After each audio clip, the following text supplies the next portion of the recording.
Judy Haddad, owner of Orange Purple Passions, My Healing LLC, and founder and executive director of 5 Purple Oranges, the charity I founded after my son was killed when we were hit by a truck in Dodge County, Wisconsin.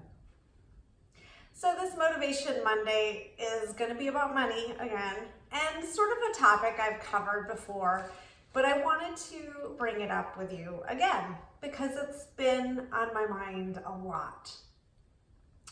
My attitude about money is one of the things that I struggle with, and I've always struggled with, and I've for the most part, I'm a very sensible person when it comes to money, and I've been on my own, I've been working since I was 12, and I've been on my own since I left the house at 18 or whatever, went off to college. So being responsible is something I've had to do. And, I was very fortunate. I paid off my student loans fairly early, and my parents were able to pay for undergrad. So I only had for grad school, very fortunate in many, many, many ways. For the most part, except for a small period of time, I've been gainfully employed. But my attitude toward money always affects not only how much I have, how much I'm making, how much I'm earning, but also how much I lose or how much or the way in which I spend it.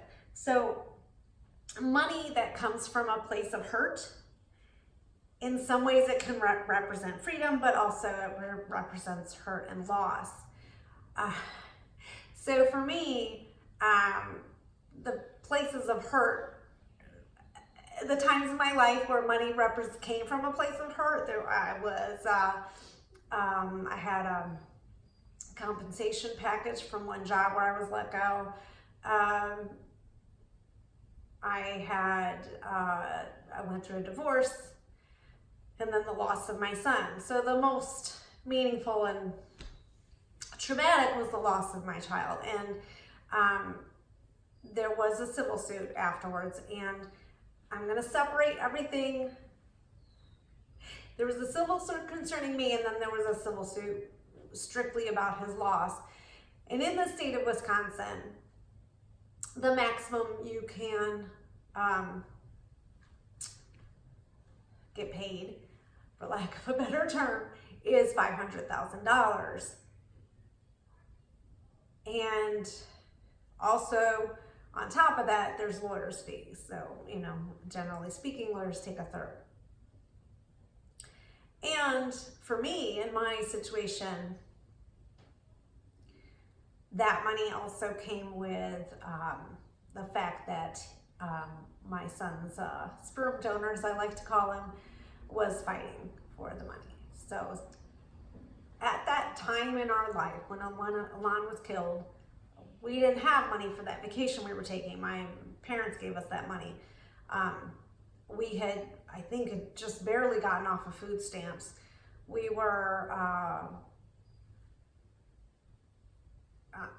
not only living paycheck to paycheck, but I was having to borrow money from, Alon had this amazing savings account.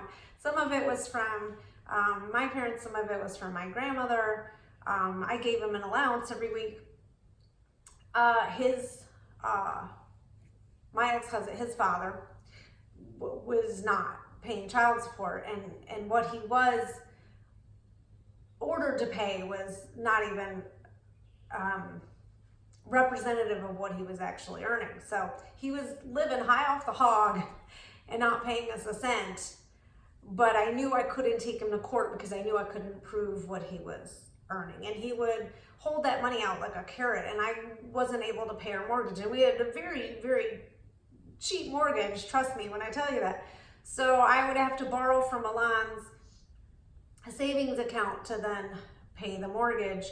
Now at the time, I didn't feel poor, because to me, one of the things that put us into that debt was the divorce, and this was years and years post-divorce, but But it was a necessity to get out of a bad situation that was making us, myself and my son, both incredibly unhappy.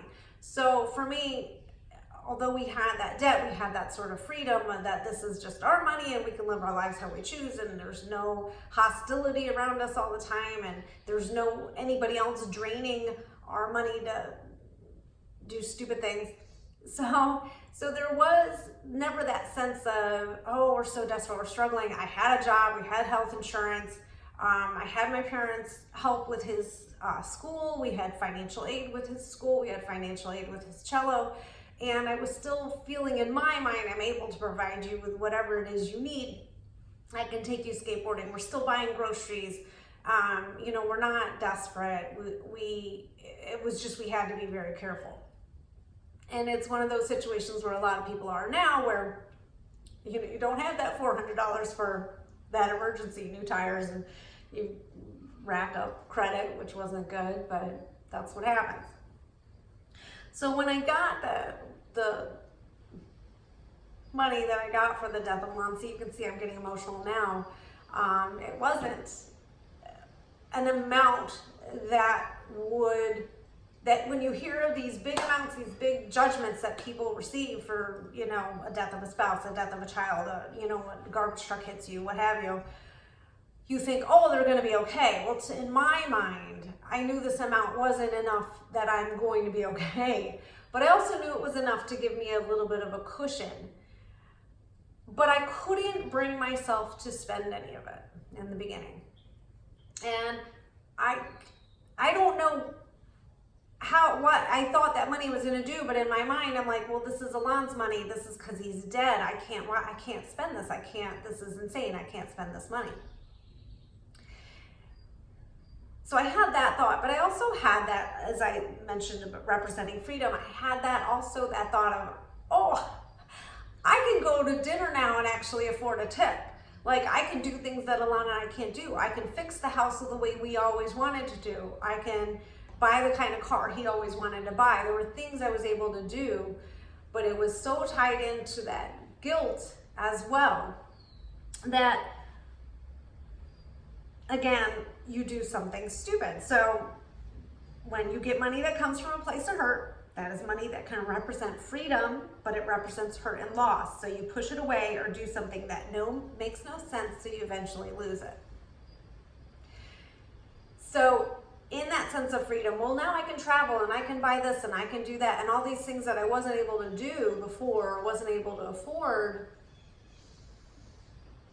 it became where I was almost spending money in an addictive way. Well, I don't have a lot, so I can do this much travel this year and maybe I'll start feeling better. I don't have a lot, so I'm gonna spend, like, seriously, this is not my thinking, but this is what was happening. I spent a fortune on firewood because I'm not gonna chop down my trees, and that's just not my thing. So I'm sitting out at the fire pit every day. Like, I got into these sort of addictive behaviors. I do spend a lot of my makeup and hair, but that's my brand, so I'm not gonna quit that. But I got into these behaviors that just I was basically throwing my money away for the salve that I needed at the time. And then that caused me to flip it around and get into such a lack mentality that I was, with my energy, pushing it away, because all I could think about was, well, now I don't have any money. Now I don't have any money. Now I don't have any money. So this is all my sort of, I guess, warning to you that when you get money from a place of loss, when something happens in that way, an inheritance or, a tragedy such as mine, the best thing to do is to save it and do nothing, or pay off your debts, which I did do, for 6 months to a year. Just sit with it, be with it. And there are many things that I wish I had done in that way. I don't regret any of my decisions, because they brought me to a good place. They brought me to where I am now, and they brought certain people in my life that I needed, and they brought certain things in my life that are bringing me joy. But I was so desperate. I think if I had really not listened to the voices around me and really sat with that payment for the loss of my son and known in my heart, you know what, you're gonna be okay. Like, you're gonna be okay. This is enough to cover your expenses for a year.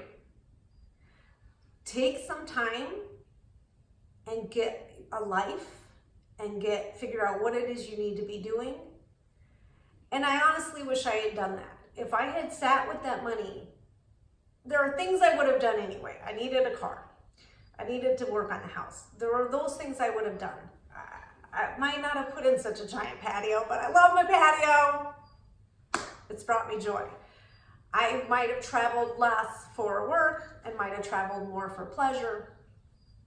But I think that if I had sat with my decisions more and sat with that money and just looked at it as a gift and not had those conflicting emotions about it, I think I might be in a better place and not have taken the last 2 years to sort of rethink my mindset around my income and what I need to do and how much I need to earn to be happy, and you know, maybe some of the regrets of the expenses I do have.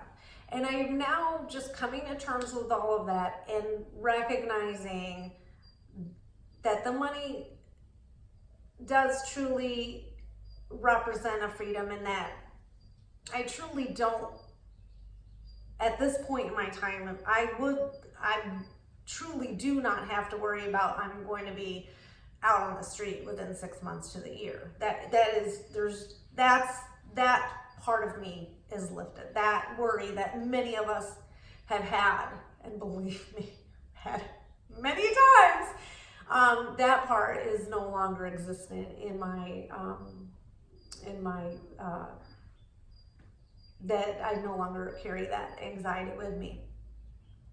But I have had to sit and think again and determine who I am and what I need to see and how to manifest that. So I'm going to leave you with this thought. Who you are determines what you have and what you get to keep. And so now that I've said, you know, now that I've been able to look at the gift of the money for the loss of Alon and get over the resentments about how little I truly felt it was, which I know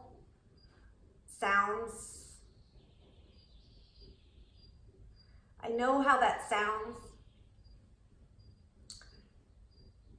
but I was in a place where my whole life had just ended. My whole life and everything I thought I knew it was going to be or assumed it might be, or any sort of, you know, I lost my child. I lost the use of my body for quite a long time. I lost my job. Like, my whole life just blew up.